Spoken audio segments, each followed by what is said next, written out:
양파 이것과 함께 먹었더니 당뇨, 암세포 싹 사라졌다. 주변에 보면 50대가 넘어갈수록 당뇨 때문에 고생하는 분들도 너무 많고 어디가 아프고 이상해서 검사해보면 암이라는 이야기도 정말 많이 들려옵니다. 나이가 들면서 이런 질병 때문에 걱정이 많아지는데요. 양파와 이것을 제대로 알고 드시면 암과 당뇨를 예방할 수 있습니다. 중국인들이 돼지기름으로 요리한 음식을 많이 먹으면서도 혈관 질환에 잘 걸리지 않는 이유 중 하나가 바로 양파를 많이 먹기 때문입니다. 양파는 혈관 청소 외에도 정말 다양한 효능이 있는데요. 아무리 좋은 양파도 잘못 먹으면 오히려 건강을 해치는 독이 될 수 있습니다. 오늘 영상을 통해 양파의 효능 5가지와 양파를 어떻게 먹어야 하는지, 양파를 드실 때 주의해야 할 점, 양파와 함께 먹으면 효능이 배가 되는 음식까지 양파에 대한 모든 것 알려드릴게요. 건강한 삶을 위한 건강한 정보를 전해드리는 무조건 당신 편 구독과 좋아요 눌러주시고요. 전체 알림해 놓으시면 앞으로 알려드리는 건강 정보 빠르게 받아보실 수 있을 거예요. 나이가 들면서 가장 신경 써야 할 부분이 혈관 건강이 아닐까 합니다. 노화가 진행되면서 당연히 혈관도 노화가 되는데요. 사람 몸의 혈관의 길이가 무려 10만 킬로미터로 지구를 2바퀴 돌 수 있는 길이입니다. 이렇게 긴 혈관이 우리 몸속에 있는데요. 온몸 구석구석 혈관이 닿지 않는 데가 없죠. 그래서 혈관에 문제가 생기기 시작하면 여러 가지 질병이 나타나게 되는 것입니다. 대표적인 혈관성 질병이 고혈압, 당뇨, 치매 등이 있습니다. 이런 중요한 혈관을 건강하게 만들기 위해 반드시 섭취해야 하는 채소가 바로 오늘의 주인공 양파입니다. 양파의 첫 번째 효능이 바로 혈관을 깨끗하게 해준다는 것입니다. 혈관이 부드럽고 탄력이 좋아야 되는데 나이가 들수록 딱딱해지고 혈관벽이 두꺼워지며 콜레스테롤 때문에 혈관벽이 좁아지기도 하고 혈전이 생기면서 혈액순환이 잘 안되기도 하지요. 이렇게 되면 고혈압, 뇌졸중 등 심혈관 질환이 나타나게 되는데요. 이런 질환을 예방하고 치료하는 데에 양파가 좋은 역할을 하게 됩니다. 양파에는 혈관 질환에 도움을 주는 2가지 성분이 들어있는데요. 양파를 썰면 조금 후에 눈이 매워져 눈물이 나게 되잖아요. 바로 이렇게 눈물을 나도록 하는 성분이 알리네이즈입니다. 이 알리네이즈는 휘발성이기 때문에 눈이 매워지는 건데요. 이 성분은 항산화 작용이 뛰어나 체내의 활성산소를 제거하여 혈관이 손상되는 것을 막아주고 노화를 방지해주는 역할을 합니다. 그리고 혈전이라고 하죠. 혈액이 뭉치는 현상을 억제하고 혈액순환을 원활하게 해주는데 도움을 주며 콜레스테롤 수치를 낮춰주어 고혈압, 동맥경화 등의 혈관 질환을 예방하는 데 많은 도움을 줍니다. 양파에는 2021년 1년 동안 2300편의 논문이 나올 정도로 주목받고 있는 성분이 있는데요. 바로 퀘르세틴이란 성분입니다. 퀘르세틴은 그만큼 많은 효능이 있고 계속해서 효능들이 발견되고 있습니다. 양파에는 이 퀘르세틴이 정말 많이 함유되어 있는데요. 퀘르세틴의 많은 효능 중 가장 큰 효능이 바로 혈관을 깨끗하게 해준다는 것입니다. 활성산소가 많으면 혈관 세포를 손상시키고 노화시키고 각종 질병을 일으키는 원인을 제공하는데 바로 이 퀘르세틴이 활성산소를 제거해 주어 혈관을 건강하게 해주는 것이지요. 뿐만 아니라 퀘르세틴은 염증을 완화시켜주고 암을 예방하고 치료하는 효능이 있다고도 알려져 있습니다. 그렇다면 퀘르세틴은 양파 전체에 골고루 함유되어 있을까요? 그렇지 않습니다. 양파는 보통 9겹으로 이루어져 있는데 퀘르세틴은 바깥쪽으로 갈수록 함량이 높아집니다.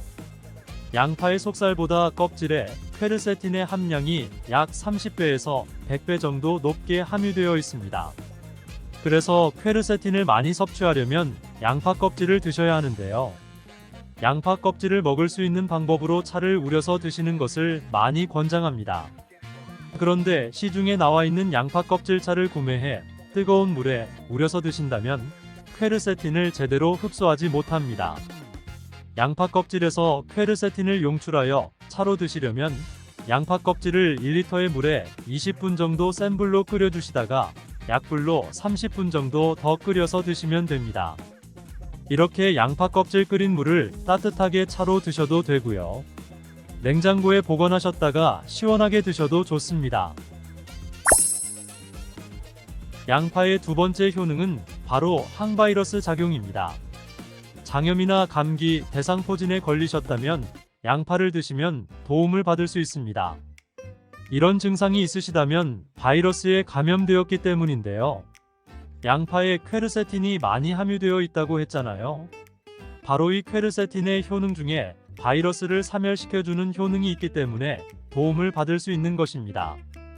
감기, 독감과 같은 호흡기 바이러스에 특히 효능이 좋은 것으로 알려져 있습니다. 이 효능은 비타민C와 함께하면 효과가 극대화되는데요. 양파에는 비타민C도 함유되어 있어 항바이러스 효과가 뛰어난 것입니다. 또한 양파에는 알리신 성분도 풍부하게 함유되어 있는데요. 이 성분도 항균작용이 뛰어나 퀘르세틴과 함께 몸에 들어오는 바이러스와 균들을 차단해 주어 우리 몸을 건강하게 유지시켜 주는데 큰 역할을 할 수 있습니다. 양파의 세 번째 효능은 당뇨를 예방하고 혈당을 잡아준다는 것입니다. 당뇨는 췌장에서 인슐린의 분비가 제대로 되지 않거나 인슐린의 역할을 제대로 하지 못할 때 발생하게 됩니다. 높은 혈당이 지속되면 고혈당이라 하고 낮은 혈당이 지속되면 저혈당이라고 하는데요. 이런 상태가 지속되는 것을 당뇨병이라고 하는 것입니다. 이럴 때 혈당을 조절해주는 성분이 바로 인슐린인데요. 인슐린은 혈당 수치를 적절하게 유지하는 역할을 해줄 뿐만 아니라 남는 포도당을 지방으로 저장하도록 하는 역할도 해줍니다. 양파에는 크롬이라는 성분이 풍부한데 크롬은 천연 인슐린이라는 별명이 있을 정도로 혈당을 조절하는 데에 탁월한 효능이 있습니다. 바로 포도당 대사의 항상성을 유지시켜주고 또한 혈전이 생기는 것을 방지해주는 역할도 하여 혈액순환을 원활하게 하는 데에도 도움을 줍니다.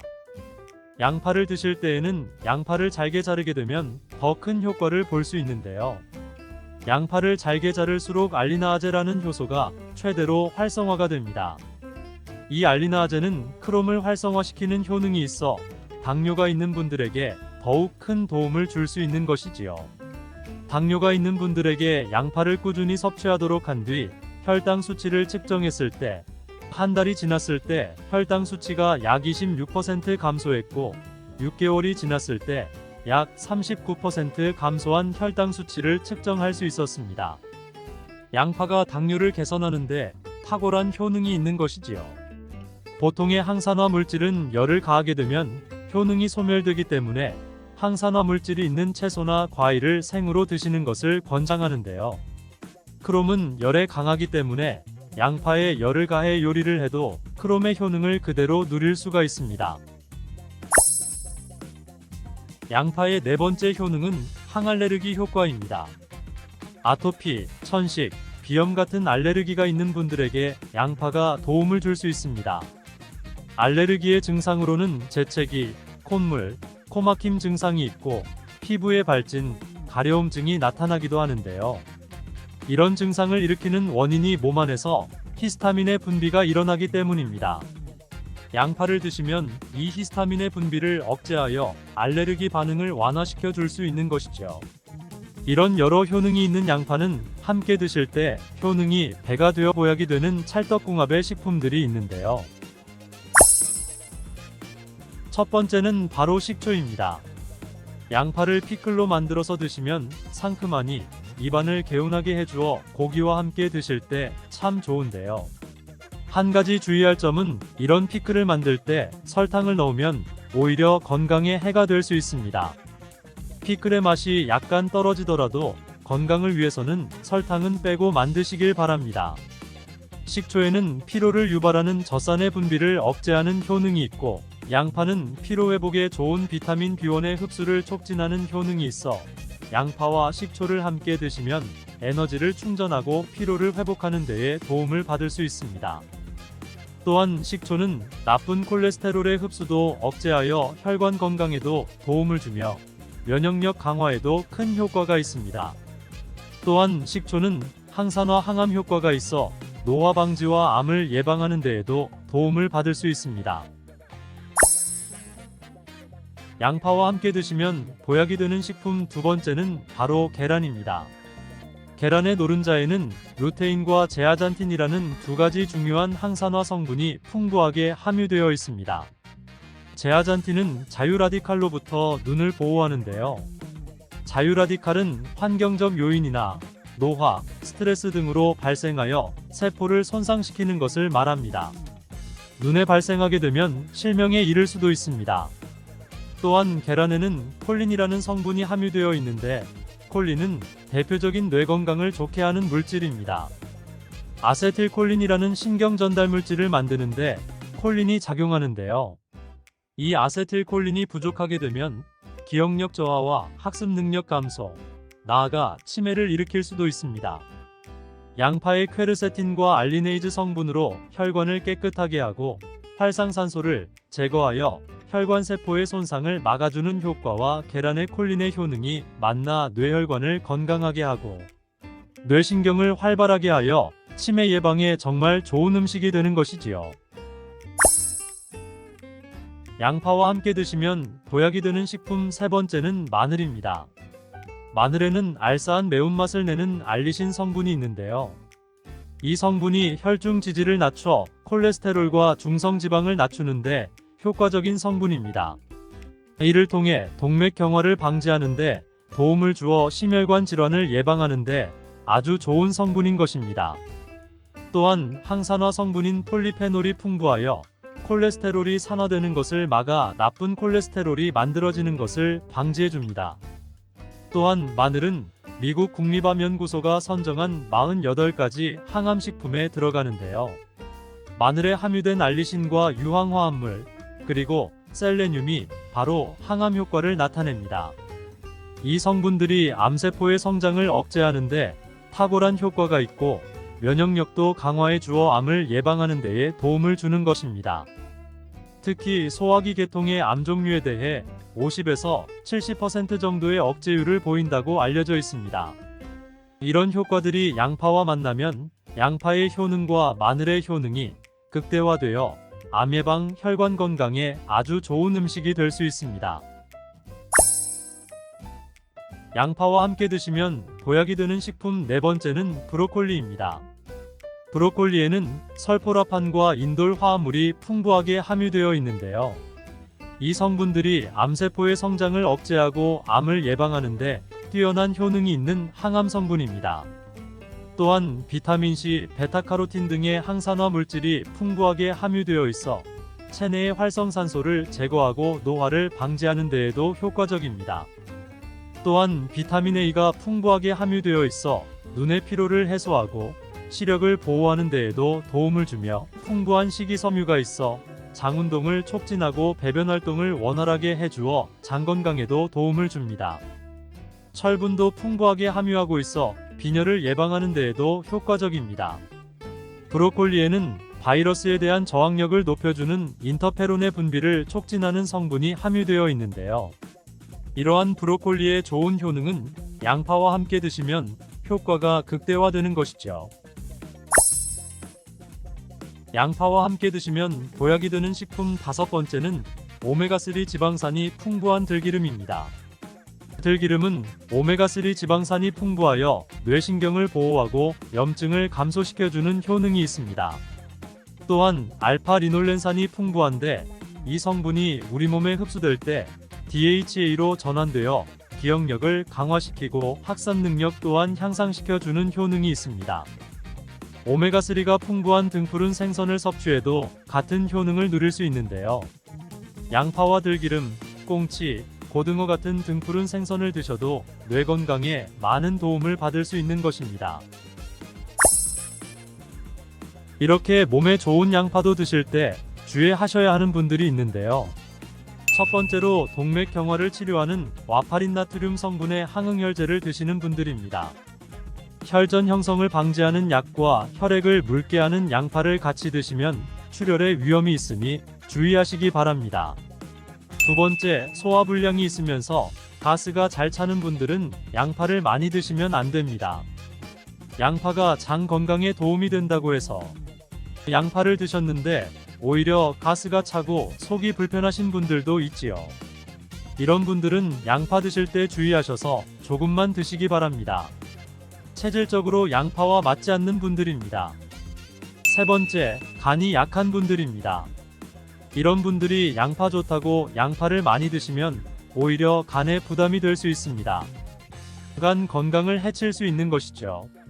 네 번째, 양파를 드시면 혀에 백태가 끼고 기미가 올라오는 것이 발견되시면 양파를 드시지 않는 것이 좋습니다. 그리고 다섯 번째, 정말 중요한 내용인데요. 건강에 좋다고 양파 좀 내려 드시는 분들 많이 계시지요? 그런데 혈당 관리를 해야 하는 당뇨병이 있는 분들과 신장이 양하신 분들은 절대 양파즙 드시면 안 됩니다. 왜냐하면 양파를 즙을 내게 되면 농축이 되어 당도가 올라갑니다. 그리고 즙 상태로 드시면 흡수가 빨라 혈당이 급격하게 올라가게 됩니다. 또 양파즙에는 칼륨의 함량이 높은데요. 당뇨 환자뿐 아니라 신장이 안 좋은 분들이 양파즙을 마시면 이 칼륨이 신장에 무리를 주어 건강이 더욱 악화될 수 있습니다. 칼륨 배출이 잘 되지 않아 몸에 쌓이게 되면 심장에까지도 무리를 주게 되고 심하면 돌연사의 원인이 될 수도 있습니다. 양파와 함께 최고의 항암식품으로 손꼽히는 음식으로는 마늘이 있습니다. 이 마늘에 대해서 지금 바로 자세히 알려드릴게요. 영상 집중해서 끝까지 시청 바랍니다. 마늘 이렇게 먹어야 암세포 싹 잡고 치매 예방된다. 어머님, 아버님, 마늘이 몸에 좋다는 사실은 너무나도 잘 알고 계시지요? 그런데 이것과 함께 먹으면 암과 치매에 걸린다니 깜짝 놀라셨나요? 아무리 몸에 좋은 마늘이지만 함께 먹으면 오히려 몸에 독이 되는 음식들도 있습니다. 그리고 마늘은 생마늘, 구운 마늘, 찐 마늘, 절인 마늘, 흑마늘 등 먹는 방법이 다양하잖아요. 이렇게 먹는 방법에 따라서도 우리 몸에 주는 효능이 다르답니다. 그리고 여기서 잠깐, 마늘 껍질은 대부분 먹지 않고 버리시잖아요. 마늘 껍질 오늘부터 절대 버리지 마세요. 마늘 껍질을 왜 먹어야 하는지, 그리고 어떻게 먹어야 하는지 알려드릴게요. 지금부터 마늘과 절대 함께 드시면 안 되는 음식과 마늘과 함께 드시면 좋은 음식, 그리고 마늘과 마늘 껍질의 효능까지 마늘에 대한 모든 것 알려드릴게요. 마늘은 정말 우리나라 사람들이 좋아하는 식재료인데요. 한국농촌경제연구원이 발표한 자료에 의하면 우리나라 1인당 1년 동안 마늘 소비량이 7kg인데요. 놀라지 마세요. 세계 평균이 1인당 0.8kg이랍니다. 우리나라 사람들이 마늘을 정말 많이 먹고 있죠. 마늘을 많이 먹는다는 것은 그만큼 건강한 식단을 먹고 있을 가능성이 높은 건 사실이지만 먹는 방법에 따라 오히려 독이 될 수도 있습니다. 마늘과 함께 먹으면 절대 안 되는 음식 첫 번째는 바로 빵입니다. 마늘빵 아시죠? 마늘이 발라져 있어 달콤 쌉싸름한 마늘 맛도 나고 향긋한 향도 좋아 즐겨 먹게 되는데요. 마늘이 있어서 몸에도 좋은 빵이라고 착각하고 즐겨 드실 수 있는데요. 마늘빵은 절대 드시면 안 됩니다. 왜냐하면 빵의 재료인 밀가루는 탄수화물이 주 성분인데요. 밀가루의 고탄수화물은 소화 과정에서 당으로 분해되고 혈당 지수를 급격히 올리게 되며 이때 인슐린의 분비가 과도하게 됩니다.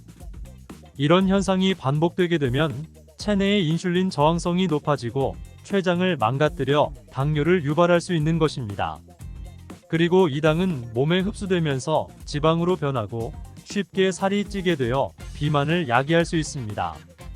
또한 밀가루로 빵을 만들면 글루텐이라는 단백질이 생성되는데 이 글루텐은 소화불량, 복통, 변비 등의 증상을 유발할 수 있습니다. 이뿐 아니라 글루텐이 몸에 들어오면 장에서 에소루핀이라는 성분이 만들어지는데 이 에소루핀은 중독성이 강해 밀가루 중독을 일으켜 빵 같은 밀가루를 과다 섭취하게 만든다는 것입니다.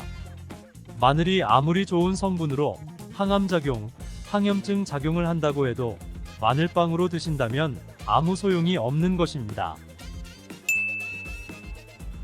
그럼 마늘은 어떻게 먹어야 마늘의 효능을 극대화할 수 있을까요? 마늘은 생으로 드실 때도 물론 좋지만 익혀서 드실 때 더욱 좋습니다.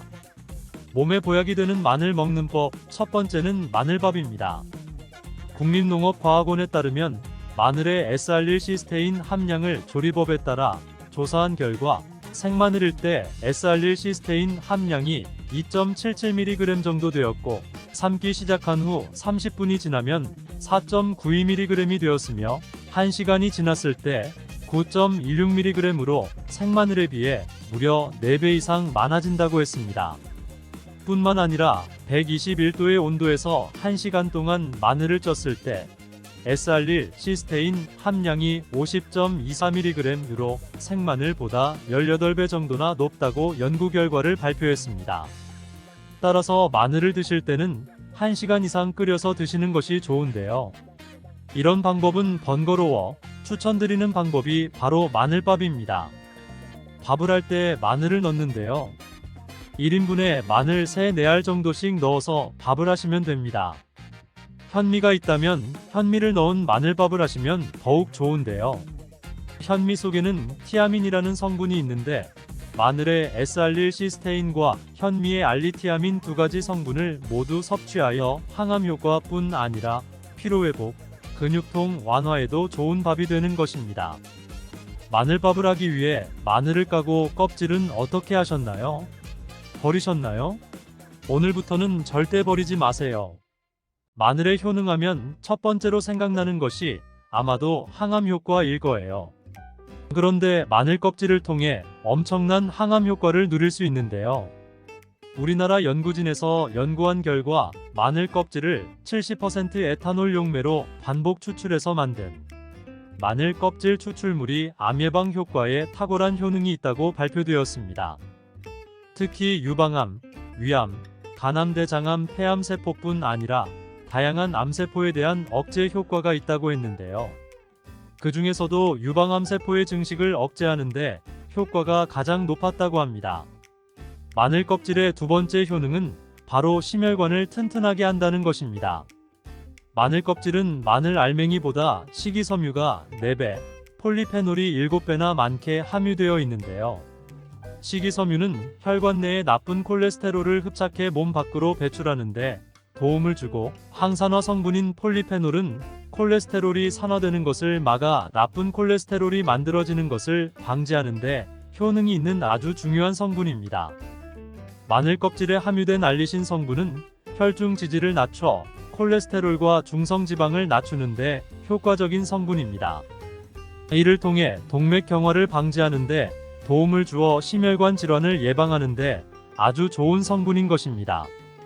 또 마늘 껍질을 말려 분말도 만들어 음식에 넣어 드시면 비만을 막아주는 효과를 볼 수 있는데요. 식이섬유가 풍부해 지방의 흡수를 막고 나쁜 지방을 배출하는 데에도 탁월한 효능이 있습니다. 뿐만 아니라 체내 지방의 대사를 촉진하여 지방 분해가 빠르게 일어나 체지방을 제거하는 데 아주 효과적입니다. 또 마늘 껍질은 마늘알보다 약 1.5배나 항산화 능력이 좋은데요. 항산화 작용을 하면 노화를 방지하는데 도움을 받을 수 있는 것입니다. 몸 안의 활성산소가 우리 몸을 공격하고 세포를 급격히 노화시키는데 이 활성산소를 제거하여 노화를 방지하는 것이지요. 마늘 껍질을 분말로 드시는 방법 말고 차로도 드시는 방법이 있는데요. 마늘차 우리는 법 알려드릴게요. 마늘 껍질을 깨끗하게 씻어 말린 다음에 기름을 두르지 않은 팬에 마늘 껍질을 넣고 볶아주어 수분을 없애줍니다. 이렇게 하는 이유는 수분을 없애는 것도 있지만 마늘 껍질에 열을 가하게 되면 항산화 성분인 폴리페놀과 플라보노이드 성분이 증가하기 때문입니다. 이렇게 수분을 없앤 마늘 껍질은 냉동실에 보관하셨다가 드실 때 끓는 물에 소주 반컵을 넣고 물 1리터당 마늘 껍질 15g 정도를 넣고 끓여주시면 됩니다. 이렇게 끓인 마늘 껍질 차를 따뜻하게 드셔도 되고 냉장고에 넣어 시원하게 드셔도 괜찮습니다. 마늘이 몸에 좋다고 하여 꿀에 마늘을 재워 드시는 분들 계시잖아요. 물론 꿀마늘이 몸에 좋은 분들도 계시지만 꿀과 마늘은 절대 함께 드시면 안 되는 음식입니다. 식품 비방이라는 문헌에 보면 꿀과 마늘은 함께 먹으면 안 되다라고 적혀 있는데요.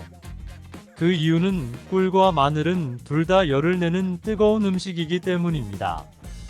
꿀과 마늘을 함께 먹게 되면 체질이 맞지 않는 경우에는 부작용이 클 수 있기 때문입니다. 체질에 맞지 않는 분들이 이 꿀마늘을 드시게 되면 눈의 충혈이 잦아지고 노화가 빨라질 수 있습니다. 돋보기를 빨리 쓰게 될 수도 있다는 것이지요. 또한 두통이 생기며 피부에도 트러블이 생기는 부작용도 있으니 꼭 기억하시기 바랍니다. 또한 당 섭취에 주의하셔야 하는 당뇨, 고지혈증을 갖고 계신 분들이나 암 환자분들은 절대로 꿀마늘을 드시면 안 됩니다.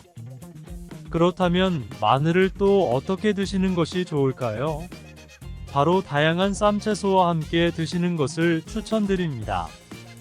마늘의 매운맛을 내는 알리신 성분이 혈관을 건강하게 하여 암을 예방하고, 쌈채소를 통해 다양한 비타민과 무기질을 섭취하며 풍부한 항산화 물질도 섭취해 활성산소를 제거하고 혈관을 깨끗하게 해 노화를 방지하고 활력이 넘치는 건강한 몸이 될 수 있는 것이지요. 그런데 마늘을 반찬으로 만들어 드실 때 절대 드시면 안 되는 것이 있습니다. 그것은 바로 마늘장아찌입니다. 아니, 마늘장아찌가 왜? 라고 의문이 생기는 분들 계시지요? 모든 마늘 장아찌가 안 되는 것이 아니라 바로 설탕이 많이 들어간 마늘장아찌는 만들어 드시면 안 됩니다. 시중에 판매되는 마늘장아찌에는 설탕이 많이 들어가 있을 가능성이 높으니 절대 사드시지 않기를 바랍니다. 몸에 좋은 마늘도 설탕과 함께 먹으면 오히려 독이 되는데요. 설탕이 많이 함유된 마늘장아찌를 드시게 되면 혈당이 급격히 오르고 인슐린 저항성이 높아지며 혈액 속에 중성지방이 많아져 혈액을 끈적하게 만들게 됩니다. 또한 설탕을 많이 섭취하게 되면 뇌에서 기억력을 담당하는 해마의 크기를 줄어들게 해 기억력을 감퇴시키고 나아가 치매를 일으킬 수도 있습니다. 집에서 마늘장아찌를 담가 드실 때에는 설탕을 넣지 말고 건강한 식재료만을 사용하시기 바랍니다. 마늘을 건강하게 드실 수 있는 또 다른 방법은 흑마늘을 추천드립니다. 마늘에 열을 가하면 마늘의 색이 점점 짙어져 결국 까맣게 변하는 흑마늘이 되는데요. 그 이유는 마늘 속에 있는 당류와 단백질인 아미노산이 반응하여 갈색을 띠는 멜라노이딘 색소가 만들어지기 때문입니다. 이 반응을 마이야르 반응이라고 하죠. 고기를 구우면 빨간색의 고기가 점점 희어지다 갈색으로 변하는 반응과 같은 원리인 것입니다. 이렇게 흑마늘을 만들게 되면 생마늘보다 S알릴스테인 성분이 5배가 많아질 뿐만 아니라 새로운 항산화 물질들이 많이 만들어지게 됩니다. 또한 항암 효과가 뛰어난 폴리페놀이 생마늘에 비해 4배 이상 많아지고 유액 분비를 촉진해 소화를 잘 되게 하는 효능도 있으니 잊지 말고 흑마늘을 만들어 드시기 바랍니다. 마늘은 또 요리할 때 많이 사용되는 재료인데요. 마늘을 얇게 썰어 기름에 튀긴 마늘튀김을 절대 드시면 안 됩니다. 기름에 마늘을 튀기면 마늘향도 좋고 마늘의 매운맛은 없어지고 단맛은 좋아져 남녀노소 좋아하는 식재료가 되는데요. 뜨거운 기름에 튀긴 마늘은 우리 몸에 좋은 항산화 항암물질들은 파괴되고 몸에 안 좋은 탄수화물만 남는 음식이 됩니다.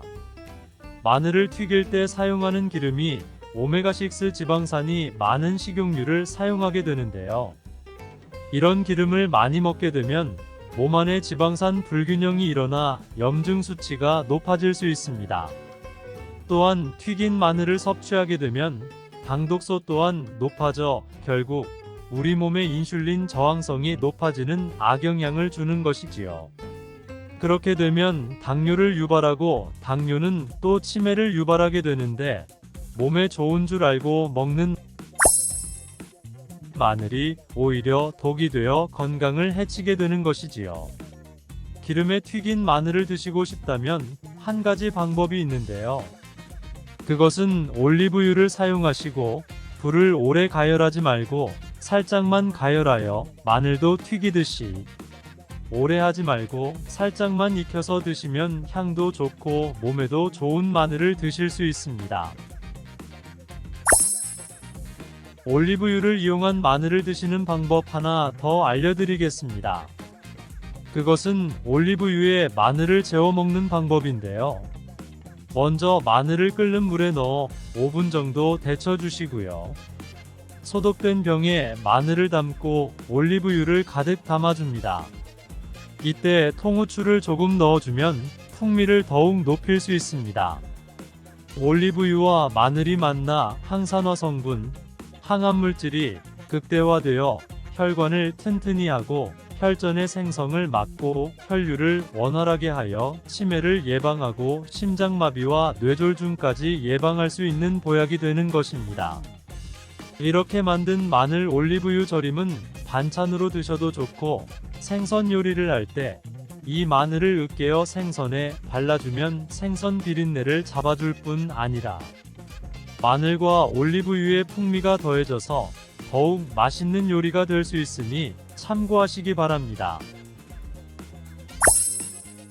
이렇게 좋은 마늘 드실 때 주의하셔야 할 분들이 계신데요. 마늘의 효능 중에 혈전을 제거하고 혈류를 원활하게 하는 효능이 있었잖아요.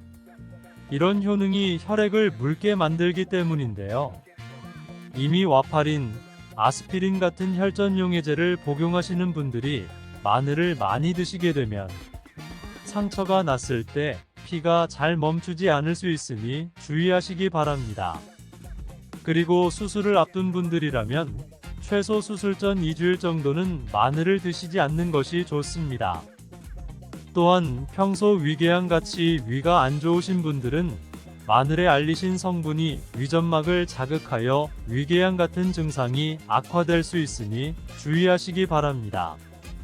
그리고 과민성 대장증후군이 있는 분들도 마늘을 많이 드시게 되면 복통이 일어날 수 있으니 마늘은 조금만 드시길 바랍니다.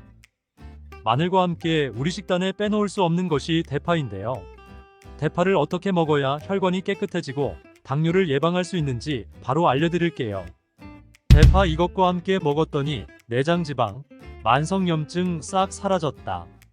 대파는 뿌리, 줄기, 이파리까지 버릴 것 없는 좋은 식재료인데요.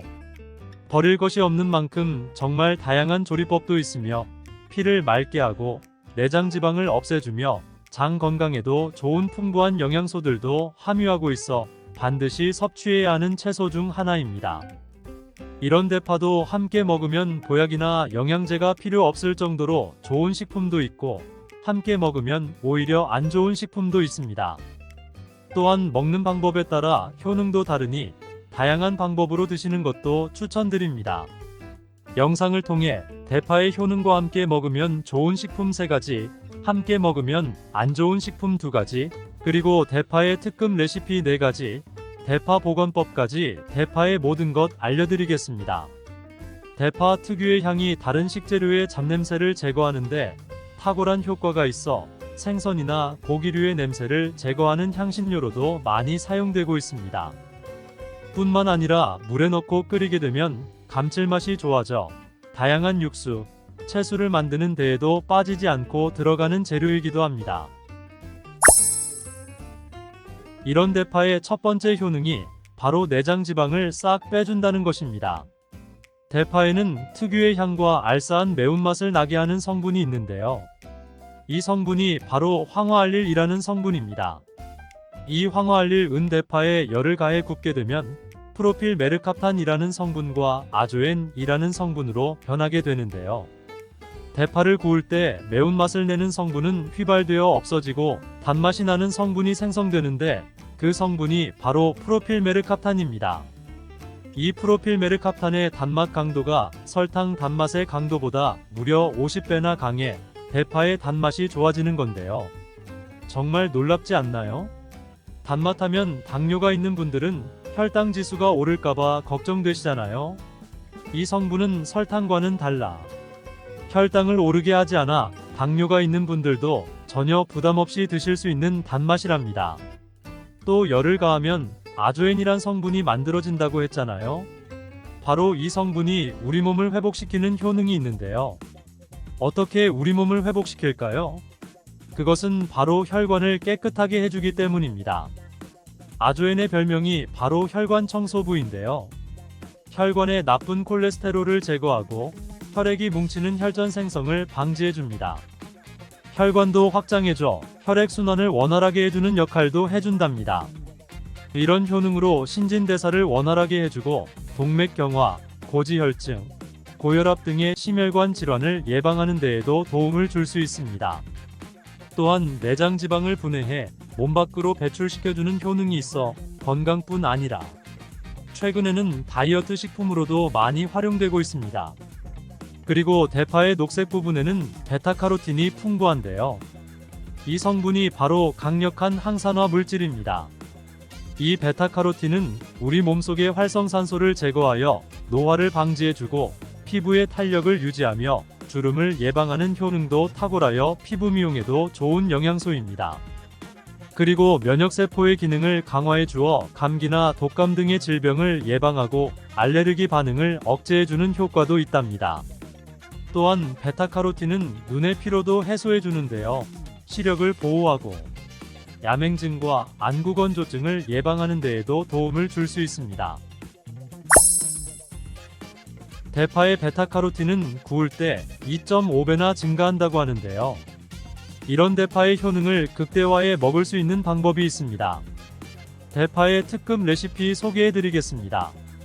우선 대파를 깨끗하게 씻어 주시고요. 대파를 5cm 정도로 잘라줍니다. 대파를 반으로 갈라주셔도 되고 그냥 사용하셔도 됩니다. 기름을 두르지 않은 팬에 대파를 올려 구워주시는데 앞뒤로 골고루 약간 탄 것 같이 잘 구워줍니다. 이제 장을 만들어 줄 건데요. 물을 2컵 넣어주시고요. 간장을 반컵 넣어줍니다. 고춧가루 1스푼 넣어주시고요. 참기름 1스푼 넣어줍니다. 이렇게 넣고 한번 끓여주시고 다 끓고 나면 식초를 반스푼 넣어주시면 됩니다. 이렇게 만들어진 양념장을 구운 파를 넣은 그릇에 붓고 하루 정도 숙성시켜서 드시면 됩니다. 물론 바로 드셔도 되지만 숙성시켜 드시면 더욱 맛있는 대파 요리를 드실 수 있습니다. 대파의 뿌리는 특히 채소, 육수를 만드실 때 많이 사용하시잖아요. 대파의 뿌리에는 알리신이라는 성분이 풍부하게 함유되어 있는데요.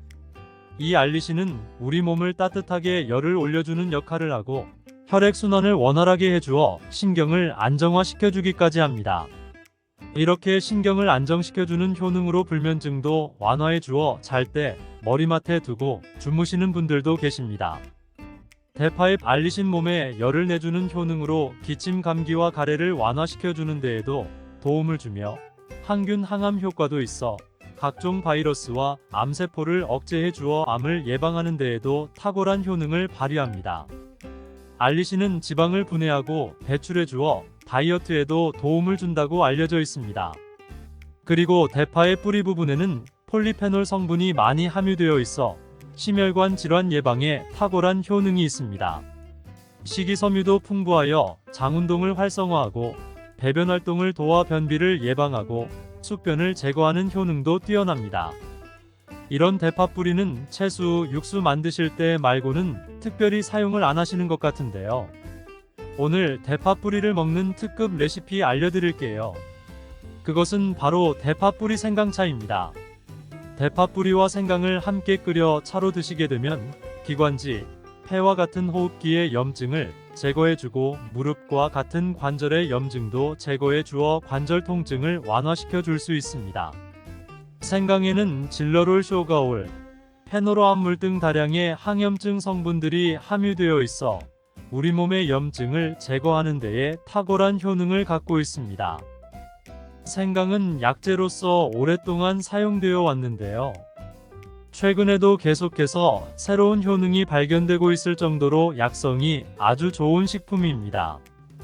최근 한 연구 결과에 따르면 생강에는 소염 진통제로 많이 사용되는 이부프로펜과 비슷한 항염증 효과가 있고 류마티스 관절염을 완화시키는 데에도 효과가 있는 것으로 밝혀졌습니다. 이런 생강을 먼저 물에 넣고 끓여줍니다. 처음에 강불로 해주시고 끓기 시작하면 중불로 줄여 20분 정도 끓여줍니다. 그 후 대파 뿌리도 넣고 3분 정도 끓여주시면 됩니다. 이렇게 끓인 물을 생강과 대파 뿌리는 건져주시고 따뜻할 때 드셔도 좋고요. 냉장고에 넣고 시원하게 드셔도 됩니다. 이렇게 대파 뿌리와 생강을 함께 끓여 차로 드시면 효과를 극대화할 수 있는데요. 다만 평소에 소화가 잘 안 되시고 위가 약하신 분들은 이렇게 끓인 대파 뿌리 생강차에 물을 섞어 연하게 드시는 것을 추천드립니다. 이렇게 해서 하루에 한두 번 꾸준히 드신다면 요즘 같은 겨울철에 감기 걱정도 없고 염증을 완화시켜 관절염으로 인한 통증도 줄일 수 있을 거예요. 대파와 함께 드시면 보약이 되는 좋은 식품에는 무도 있습니다. 무를 말린 무말랭이로 드시면 무의 좋은 성분들을 농축하여 드실 수 있다고 했는데요. 간단하게 다시 한번 알려드리자면 무를 드시면 기침과 가래를 멈추게 해주는 효능이 있고 소화를 잘 되게 해주며 혈관을 깨끗하게 해주어 심혈관 질환에도 도움을 줄 수 있습니다.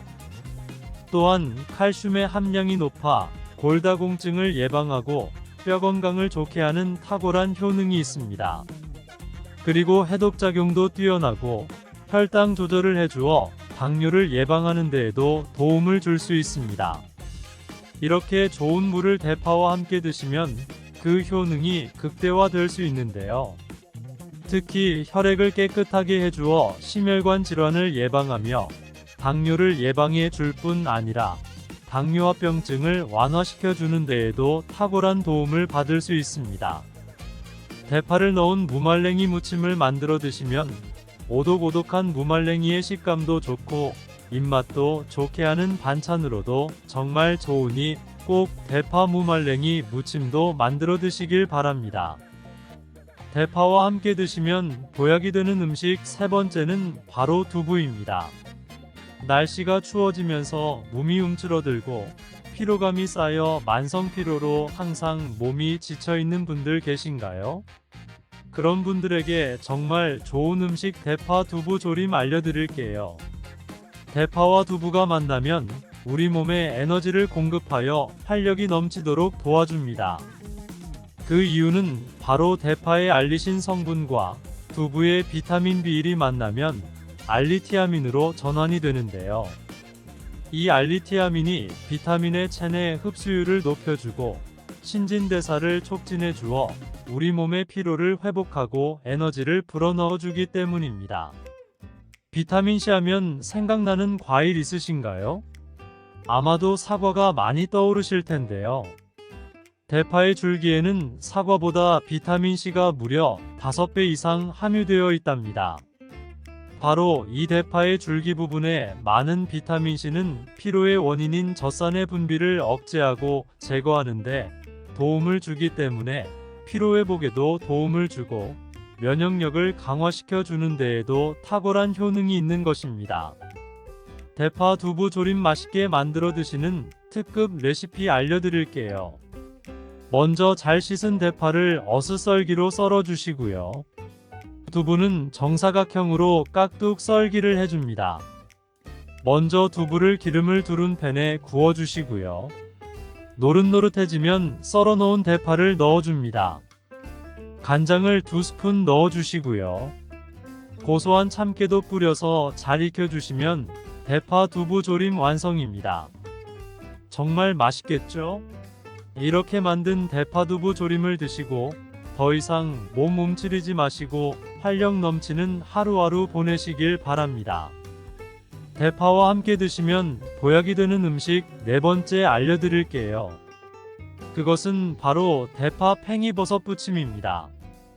팽이버섯은 버섯 중에서도 버섯키토산의 성분이 가장 많이 함유하고 있을 뿐만 아니라 식이섬유가 정말 풍부하게 함유되어 있는데요.